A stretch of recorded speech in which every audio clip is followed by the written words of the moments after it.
Thank y'all.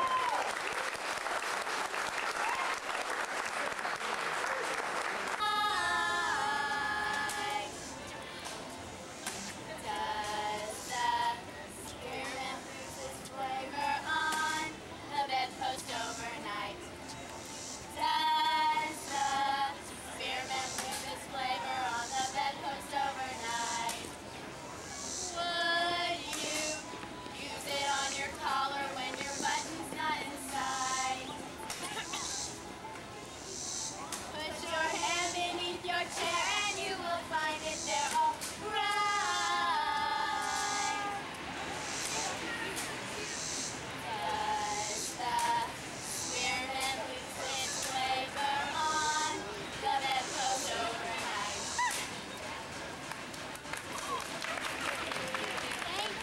I got you a seat saved.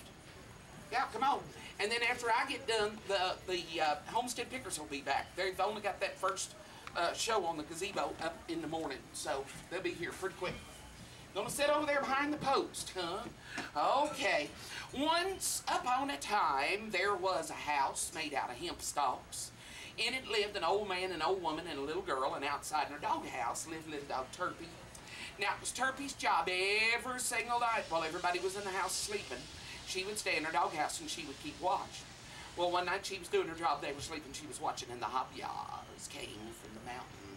They were going, hobya, hobya, hobya, tear down the hemp stalks, eat the old man and woman, carry off the little girl.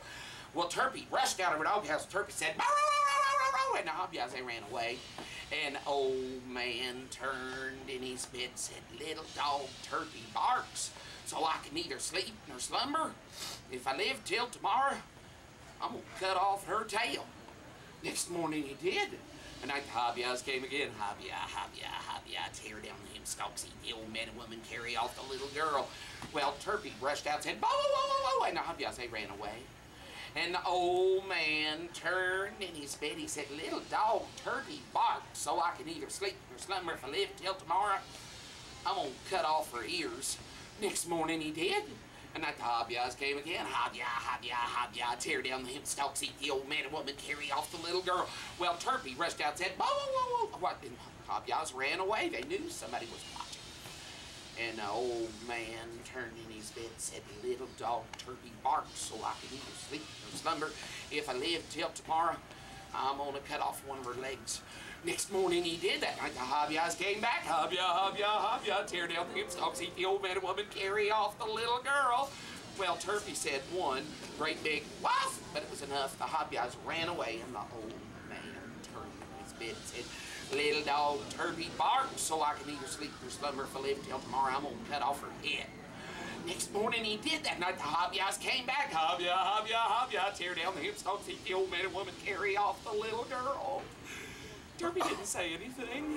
So the hobbyas, they tore down the hemp stalk house and they ate that old man. They ate the old woman.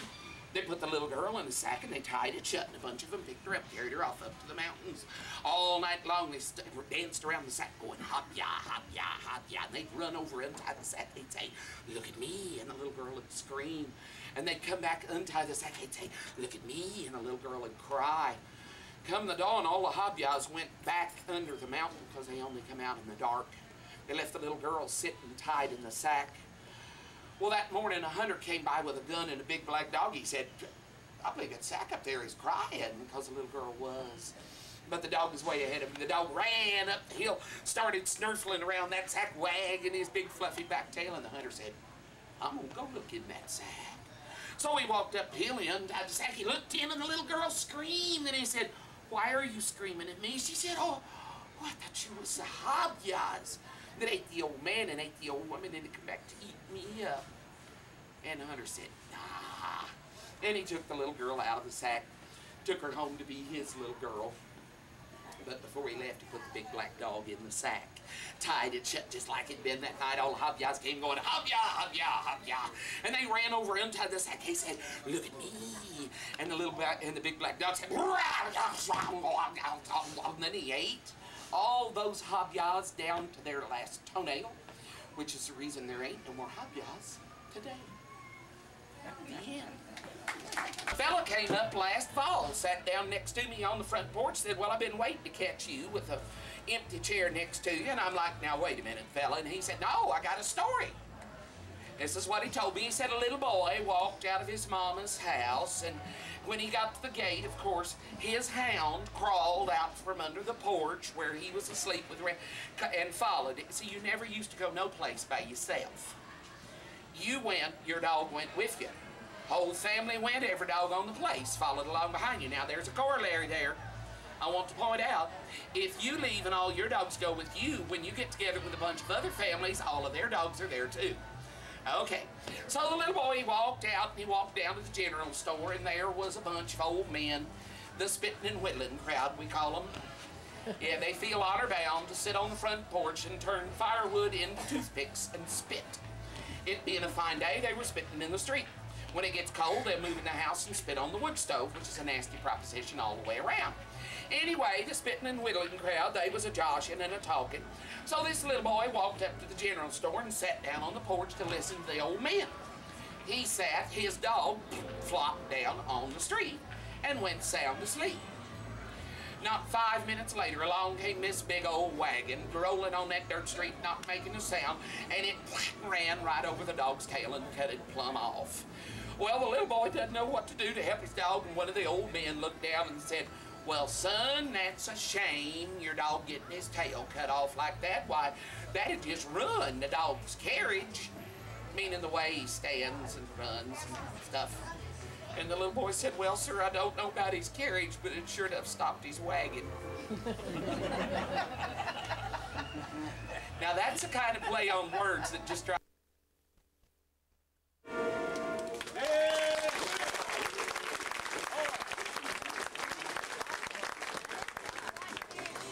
Well, let's see what we're doing here.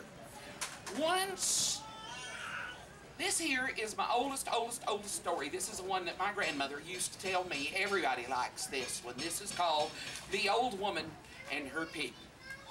You know that one? You're gonna.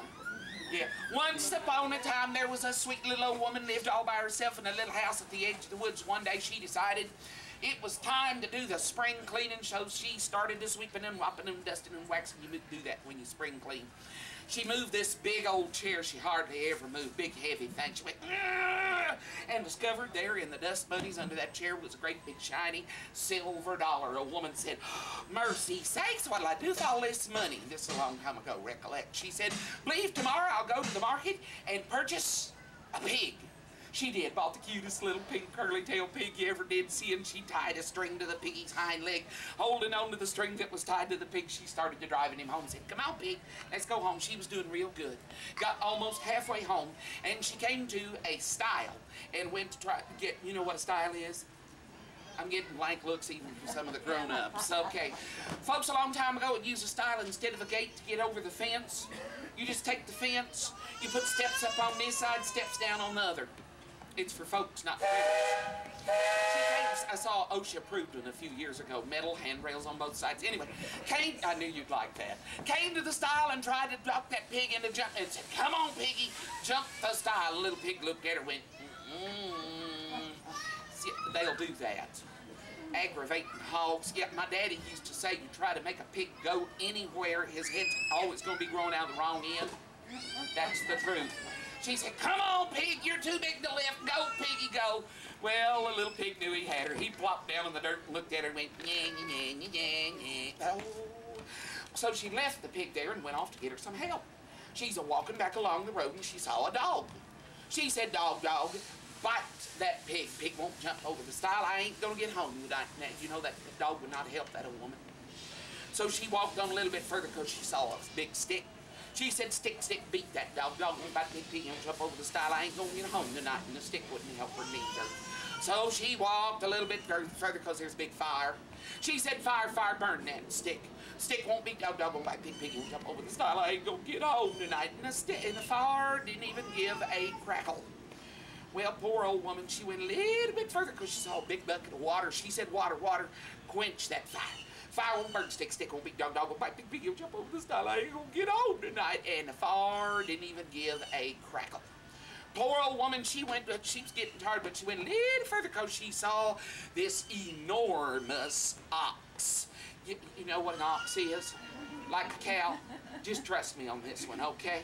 She said, ox, drink that water. Water won't quench fire, fire won't burn, stick, won't beat, dog, won't bite, pig, go jump over the stile. I ain't gonna get home tonight. And the ox refused.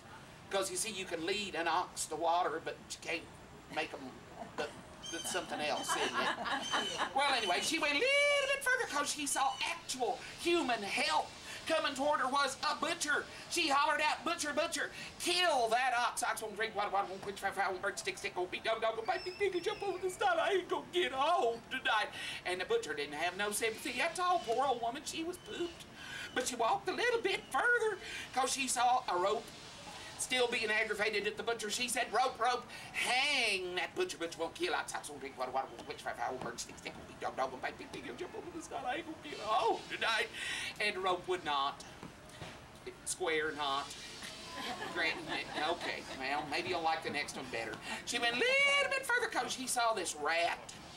Why this old woman thought this rat's going to pitch in and help, I don't know, but she asked him, she said, rat, no, that rope won't hang, butcher won't kill, ox won't drink water, water won't quench fire, fire won't burn, stick, won't beat, dog, won't bite, pig, won't jump over the stile. I ain't gonna get home tonight. Smart aleck rat said, no. I'll just sit here until you get that one. Okay. Well, she went a little further because she saw a kitty cat just sitting. You know, them kitty cats will sit, they kind of cozy down, tuck their paws under their chest. When they're happy, they sit there and they go. Listen, that's happy he was doing that.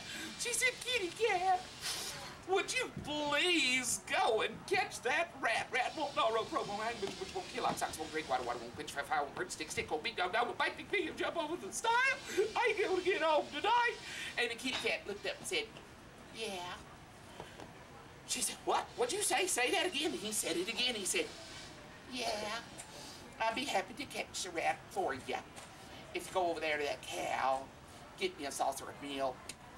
Well, the old woman, what the heck to please, worked on the cat. She tried it on the cow. She went over, she said, cow, will you give me, please, a saucer of milk? And the old cow, she said, I'd be glad to. If you go to that haystack and get me an armload of hay. Well, the old woman, she went right, cow, she went to the haystack, got hay, fed the cow. Cow gave her a saucer of milk. Well, gave her, you know, got that saucer of milk, carried it back to the kitty cat. Kitty cat licked up every drop, washed his whiskers. And then, you ready? I shouldn't have bit this one off this early in the morning, but I'm gonna make a run at it here. And then, the cat began to catch the rat began to gnaw the rope began to hang the butcher began to kill the ox began to drink the water began to quench fire began to burn, stick began to beat the dog began to bite the pig, and the little piggy squealed as loud as he could, and he jumped completely over the stile. And you know what? Y'all have a line in here. What? Yeah, that's your line. That's your line. Okay, let's get your cue now. You got your line. Here we go. You know what? What? Well, the old lady got home that night. The end.